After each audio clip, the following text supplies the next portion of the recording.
5 seconds to go.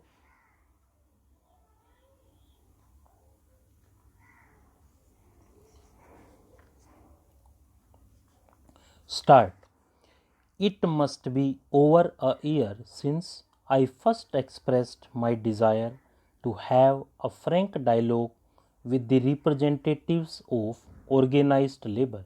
I am glad that my colleague has now arranged such a meeting and that you have responded to our invitation. This is one of the most crucial meetings in recent years. We are at a significant stage in the evolution of our political and economic system. Trade union leaders owe allegiance to different political ideologies. Such diversity is expected in an open democratic society. I do, however, hope that within the broad spectrum of organized political opinion ranged around this table, there is a basic unity of purpose and a determination to jointly explore avenues of cooperation in tackling our problems of poverty and social injustice. The Minister of Labour and Employment has posed certain specific issues for your consideration. I sincerely hope that at the end of our deliberations, certain definite considerations are reached. For this, it is necessary to approach the problems facing us with temper and spirit required for their solution. We have here leaders who speak for organized labor, who seek to reflect their hopes and aspirations and to ventilate their grievances. It is perhaps understandable that segment of society should equate its own sectional interests with those of the whole. During the last 2 or 3 years, I have been deeply anxious about the deterioration in industrial relations. Strikes, lockouts, and closures have become more frequent and less peaceful. One wonders whether those who speak for management always keep in view the larger picture of Indian poverty. We have strong trade unions to struggle for the interests of labor.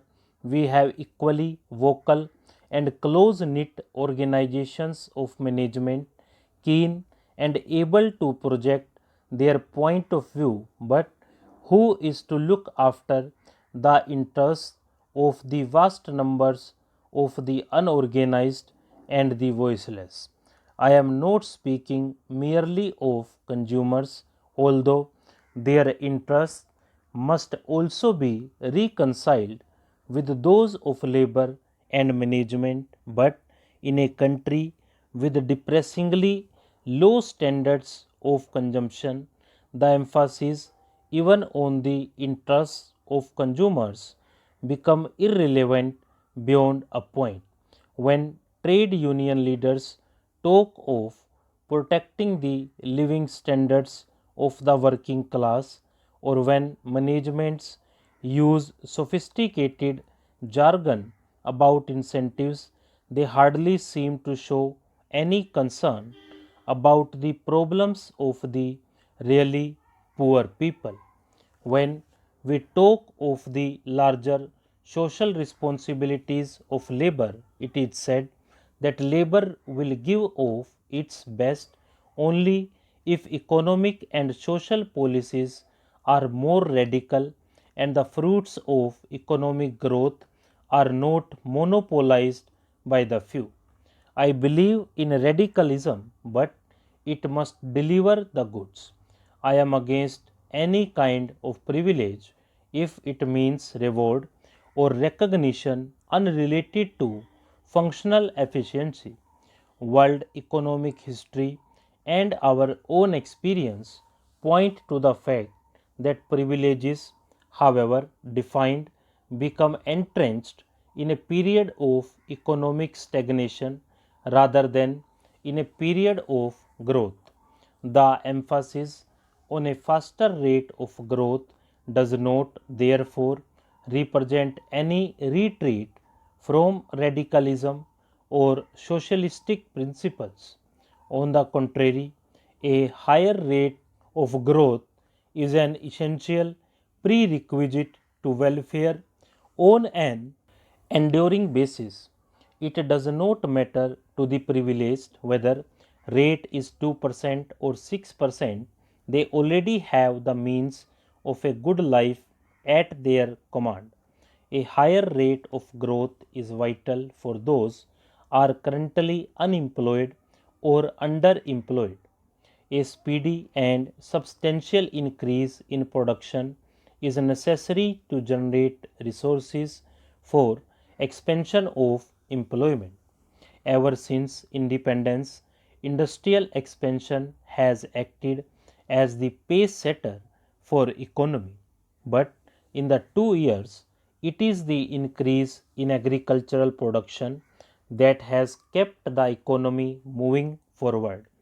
The growth of agricultural production since 2007-8 has been satisfactory and has helped to maintain a moderate increase in per capita income, but industrial production has failed to reach its targets.